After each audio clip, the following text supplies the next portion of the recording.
Myself, Rahul from SI Units, and my Yashwant. Ishwar. What is this company and when did you start? And say No, about your actually, company. we didn't start the company. We are at the ground level research. Right now, we are doing research.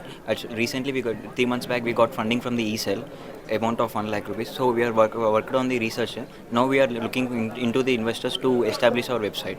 Yeah, we have to establish an application right now. Okay. Uh, what do you think you should do at the start of the company for this company? Yeah, but currently we are doing on the research, like how is the market, how much is the market, what is the scope of the market.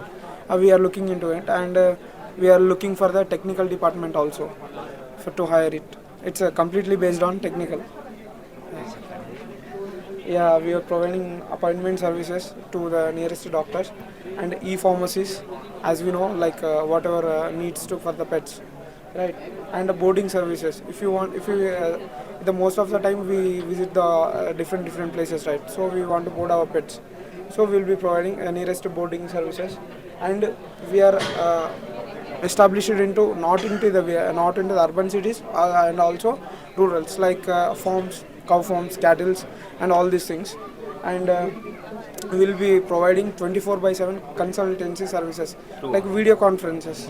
So whenever it takes time, if most of the time the diseases can't be expected, right? So through our application they can connect with our services and doorstep services. We will be providing doorstep services through the interns, so they can visit the and they can provide the treatment. Thank you.